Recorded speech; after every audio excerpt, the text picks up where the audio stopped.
magaalada Carraweyn oo dhawaan la deegaameeyay ayaa waxaa laga dhisay masjid weyn oo loogu talagalay in dadka deegaankaasi ay ku cibaadaystaan. Masjid jaamaca magaaladaasi Carraweyn oo muddooyinkaasiba dhismihiisu ka socday magaaladaasi ayaa waxaa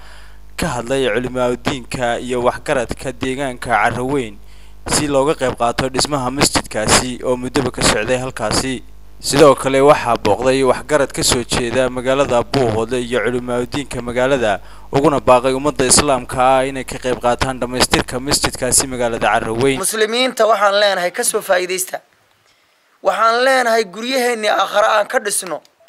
ninkii awoodi kara maal ha keeno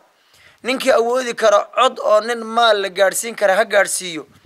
waxaan leenahay masaajidka laga soo qayb qaato waa fursad furan وأكونك إلهي هل لقى سوف يدستو هذا وبالله توفيق.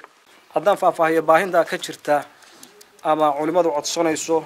ساجد كاني مترس كأما بيتكو كفر يوحي ولا بيلا 10 متر يلا 10 متر قبيض السو حمارة سنة 7 متر وحوبها هي قوري وحوبها هي شنقد وحوبها هي الصفيتو وحوبها هي السلاحمو وحوبها هي عقدق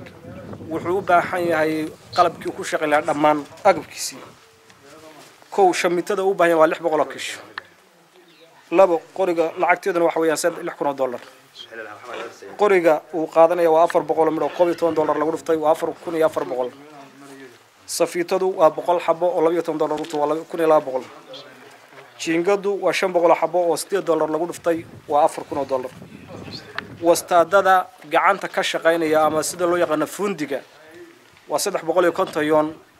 marka wastaadka iyo kuuliga la isku dariyo injineerkeeda waa $8,750 sidaad aragtaan waxaad ka dhameeyay masaajidka malcamad iyo qabyo oo iyaduna baahideedu taagan tahay waxaanu marka dadka islaamka ama muxsiniinta ugu baaqaynaa inay ka soo qayb qaataan hawshaana soo oofiyaan wixii ay tabartooda iyo awoodooda ummadda muslimiinta ay muxsiniinta dalka gudihiisa joogta ilaahay wax siiyay iyo kuwa dabadaha jira dhamaan waxaan ku boorinaynaa kana dalbaynaa in ay dhamaystirka masjidkan jaamica ka qayb qaataan iyaga oo ilaahay agtiisa dhiganaya bangiga ilaahay iyagoo dhiganaya muuminiinta ee muxsiniinta waxaan u sheegaynaa waa masaajidka Carraweyn oo ah masaajid in badan soo socday مساجد كانوا سيدا أدركتان بمساجد عاد وبلارن كان أود وين مقالة أو كويالو